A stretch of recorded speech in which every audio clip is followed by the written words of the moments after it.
विदेशी कबल कबलित होकर रही एवं सेमानकर निर्यातना सेमानकर अत्याचार शिकार हो भारतीय माने निजर जीवन को विपदापन्न करते एक घड़ीसंधि मुहूर्त भारतीय मान जनजीवन को टिके शांति आने आमर तदानीतन जो महान जननायक माने थे मध्य प्रथमतः जी कि अग्रपूज्य जहाँ को आम स्मरण करूँ से होती जातिर जनक महात्मा गांधी। से महात्मा गांधी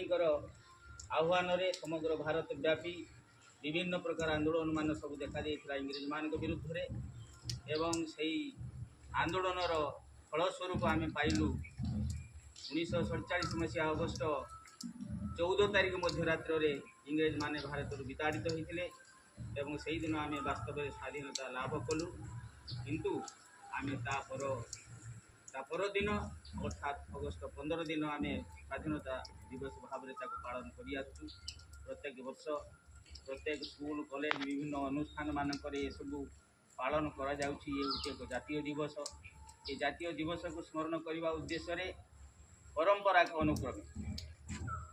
आम स्मरण करने उद्देश्य से जननायक मान सब दिवस गुड़िक पालन कराए। आज स्वाधीनता दिवस पालन करा तो से स्वाधीनता दिवस जे केवल पालन कले चलेनी तो जी जननायक माने जो मानकर त्याग जो मानकर निष्ठा जो मानकर विभिन्न उद्यम फल ये भारत स्वाधीन होता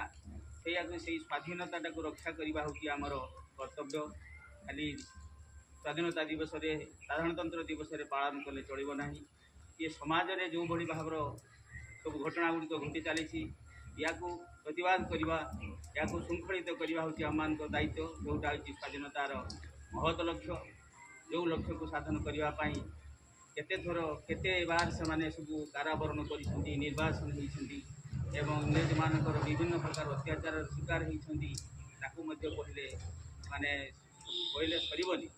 अत्याचार सीमा ना तेज जहाँ ना कहीं आज मोर उपस्थित जो ये डगरा सेवा समवाय समितिर जो मैंने आज उपस्थित अच्छा से मोर बोर्ड मेम्बर ये ऑफिस सब कार्यकर्ता या विभिन्न ये अंचलवासी समस्त मोर कृतज्ञता समस्त को मोर सुस्वागत जे से प्रकृत स्वाधीनतार मुहूर्त को उपलब्धि करूँ एवं निष्ठा एवं त्यागर सहित से कार्य को समापन करूँ। आमर आम देखा पाऊँ जे यही हूँ भारतर तिरंगा पताका।